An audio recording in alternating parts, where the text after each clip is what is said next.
What is going on, you legends and legendettes of the interwebs? My name is always the Chance Man, and welcome to a top 10 list of epicness for you guys. Today I'm running down from 10 to 1 of my most favourite retro games that I think you guys should check out. So without further ado, let's get right into it. Number 10. Number 10 is, of course, Pong. 1972. The classic video game that anyone can ever think of and should definitely place in the top 10 list, because this is what kicked everything off from where we were then to where we are now. It's all thanks to this game. Number 9. Number 9 is Road Rash 1991 for the Sega Mega Drive / Sega Genesis. There's nothing better than some illegal bike racing. Add the ability to cause havoc by punching your opponents at high speeds and occasionally wiping your opponents out with a bike chain. This game is sure to bring out some kid angst that you've had locked up for quite some time. Number 8. Comic Zone in 1995, Mega Drive. Yet another Mega Drive release. This time you play as a guy called Sketch who gets transported to his own comic book. And he will hand draws the enemies on each strip that must be defeated in order to progress on to the next one. I mean, you're in your own comic, what more do you need to know? Number 7. Time Crisis arcade from 1996, which was then later ported to the PlayStation in 1997. This is one of my all-time favourite games growing up as a child. You play as Richard Miller and you must use your gun controller. I mean, you're using a freaking gun, what more do you need to know? And the aim of said game is to rescue the president's daughter that has been held captive. It's a time trial style gameplay and boss fights which require a great deal of skill and precision and will make you keep going and just going back because you can't defeat that one boss that just keeps constantly throwing knives at you and you just think, what the hell are you doing, bro? I mean, you're throwing knives. Number 6. Metal Slug for the Neo Geo 1996. What's better than waves of enemies and huge guns? Metal Slug, of course. Scrolling action with way too many enemies on the screen and over-the-top explosions and huge bosses. This game would give Michael Bay a run for his money. Number 5. Zombies Ate My Neighbors. SNES, 1993. You play as Zels or Judy and must navigate neighborhoods, haunted castles and pyramids, destroying squidmen, UFOs, evil dolls and even huge demonic babies, and rescue what people are left. Number 4. Tony Hawk's Pro Skater, PlayStation 1999. There is one word that's all you need to know for this game.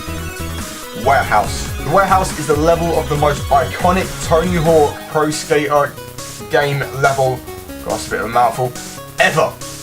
You take control of your favourite skateboarder, you shred through different levels with increasingly difficult challenge. There's a secret tape up there. Number 3. Paperboy 1985 for the arcade. When I was a kid, I always wanted to know what it would be like to play the role of a paperboy and actually go outside and not necessarily play games all day. But thanks to Atari, I soon learned what it was like. Your goal is to deliver the news any way possible, even if you have to run over plants, smash flower pots, and break some windows to do so. But I don't see the harm in it. Number 2. Earthworm Jim, 1994 for the Sega Genesis. What can I say about this game? It's a 2D side-scrolling platformer with a run and gun aspect. You control Jim, who has control over a bio suit. Jim is of course a worm, if you didn't guess from Earthworm Jim. Flawless movement, absolutely over the top guns, and just really weird game. Yeah, this game's freaking awesome. Number 1! Metal Gear Solid 1998 PlayStation. Metal Gear Solid, for me, is my all-time favourite game. And it plays so highly on this list just because of how freaking amazing this is. You play as the role of Solid Snake, a soldier who infiltrates a nuclear weapons facility to neutralize the terrorist threat from Foxhound. The main antagonist of the game is Liquid Snake, who is the leader of a neo-terrorist splinter cell of the organization Foxhound. And it is also a genetic counterpart to Solid Snake. An elite special forces unit of Foxhound contains experts that specialise in unique tasks and are an absolute bitch to kill. Members involve Foxhound, Revolver Ocelot, Sniper Wolf, and I always kill what I aim at.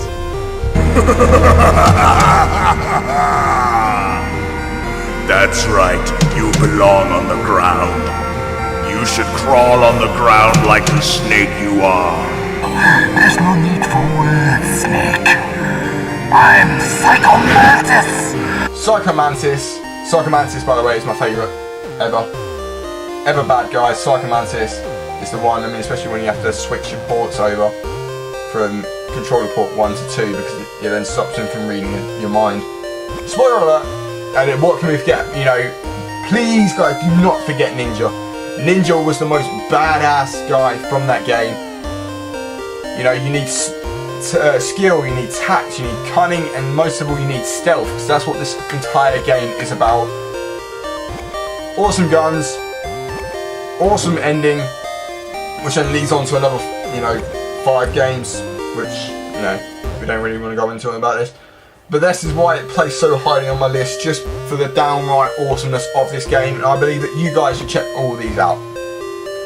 So, if you liked it, if you like this top 10, please be sure to hit me up with a massive one up on that like button down below.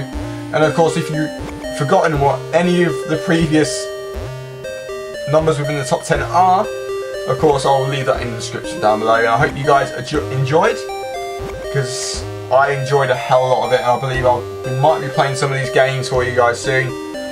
So that's it for today's video. My name as always has been Trances. Hit that like, share, comment and subscribe buttons. Hit me up on my personal accounts, which are my Facebook, my Twitter, my Google+, my Tumblr, and the Trances on Instagram, which of course can all be found in the links down below. And until next time, I love your faces. Peace out. Bye.